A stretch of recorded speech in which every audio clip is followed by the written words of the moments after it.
Hey guys, Timothy Banfield here again with another voiceover day. First question I'm going to answer is it's not really a question, but it's just something that I want to say. No one's actually asked me any questions, which I don't know if that means I'm doing such a good job that people don't feel like they want to ask me any questions. But I think it's more likely that no one's watching any of these. But it's fun for me. Is you don't always need a pop filter. I know most of the time you do, especially if you're talking directly into the mic, but you don't always need a pop filter. Like, for example, if you're standing further away from it to the point that your air is so dispersed that it's not going to affect the mic, then you don't need the pop filter. You can actually just move it out of the way.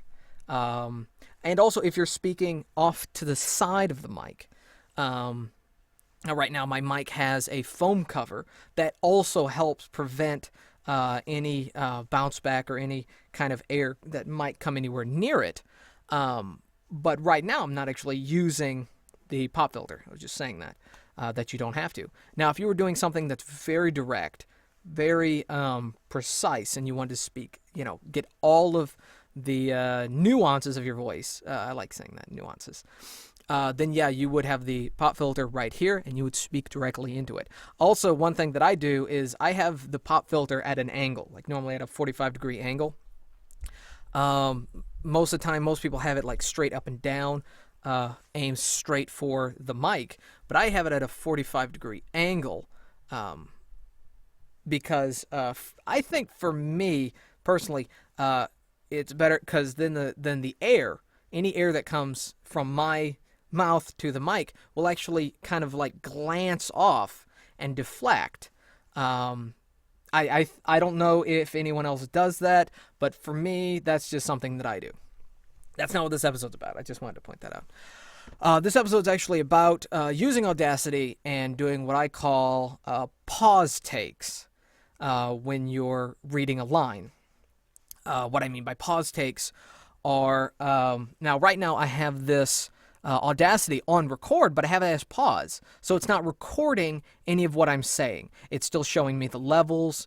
It's still technically on record, but it's paused. Now, the reason I do this is when I started doing voiceover, I would do everything with the thing on record. I would just hit record, and I would read, and I would have all my mistakes on the record, and I would go through, and I would cut them out, and all this. That took up a lot of time, going back and editing. Also, once I got to about 30 minutes, 20 to 30 minutes of record, of what was recorded, it started to slow down my computer. And I noticed that every now and then it would make a few problems. It's probably just my computer that has the issue with that. And if you have like a really good computer, you have a really good PC or Mac or whatever, and it runs really fast, you probably won't have that issue. But for me, it was starting to have a problem. So what I do is I will read a line. I would hit record for starters. I would hit record, and then I would immediately hit pause. So then it's in ready mode. And then I would read a line, like I would do this is actually a project that I'm working on right now. And it would be, welcome to riottalk.com, or welcome to Riot Talk. And I would go over that a couple times, without recording. And then when I'm ready to record, I would actually hit the pause, and it would unpause it, and then it would start recording. And then if I made a mistake, or if I did the line the way I liked it, I would hit pause again, and I would go down to the next line. If I made a mistake, I would pause it and practice it again a couple more times, and then I would unpause, and I would go back over it. And then I would go to the next line, I would practice it, and once I felt comfortable, then I would hit unpause, and then it would record, and I would do the line, and then when I did it a couple of takes, the way, I feel like it should have been done, then I would hit pause again, go down, keep doing that. This cuts down on how much I have to cut out later. It cuts down my editing time, which actually my editing time almost took up the same amount of time that it took me to record it, for some reason, because I would have to actually go and play the whole thing, and then I would select this area, delete that, select this area, delete that, listen to these takes, delete the one that I don't like. But doing this pause take tactic, I don't have to go through and delete as much. There have actually been times where I didn't have to delete anything, that I actually liked what I came up with so much that I just cleaned up the audio and immediately sent it to the client. So I believe that this is a better way of doing it. If you're using Audacity and you're going completely digital, I believe that it is a much better tactic for recording than trying to do everything in one take. Now, bigger studios, big sound booth, or if you were to do the ISDN or whatever, I think it's ISDN tactic. That's where you, through basically a phone line, connect straight to the client. They would actually have you do everything while recording all of it.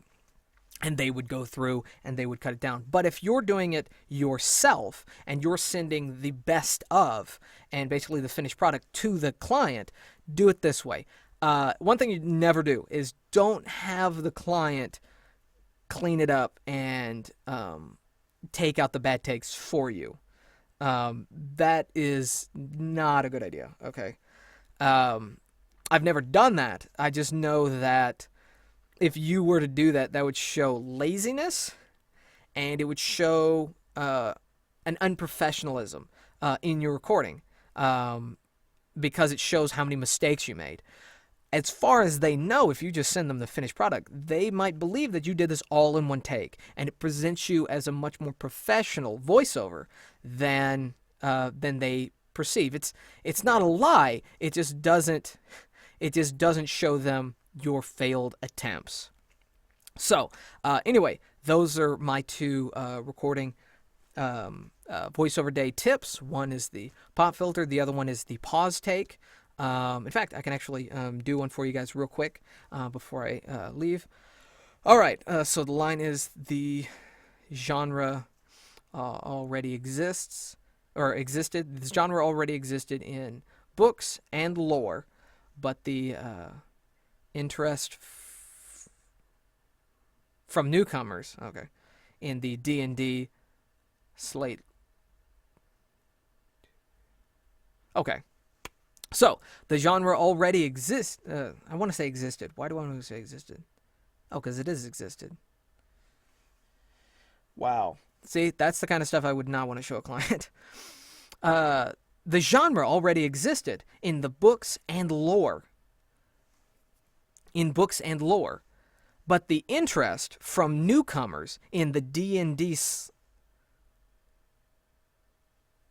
slant? The D&D slant took it to a whole new level. See, I would keep doing this like 1,000 times. What I can do is I'll just do the first to a comma, because a comma is almost like a period where it just breaks. However, I don't finish the recording like of doing from here to here as if it was a sentence. I would leave it off. I'll just show you.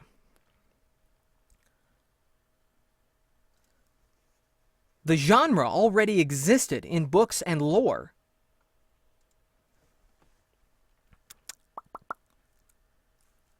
Also, stretching out your mouth and licking your lips is also something that you do after you paused. The genre already existed in books and lore.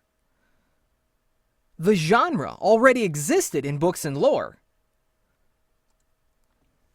So, after that, and then I would go, but the interest from newcomers in the D&D slate took it to a whole new level. But the interest from newcomers in the D&D slate took it to a whole new level. There we go. But the interest from newcomers in the D&D slate took it to a whole new level. But the interest from newcomers in the D&D slate took it to a whole new level. But the interest from newcomers in the D&D slate took it to a whole new level. And then I would pause. And that would be how I would do it, and then I'd go back and then I would clean it up, and that's what I would do. So anyway, there you go. There is the pause takes.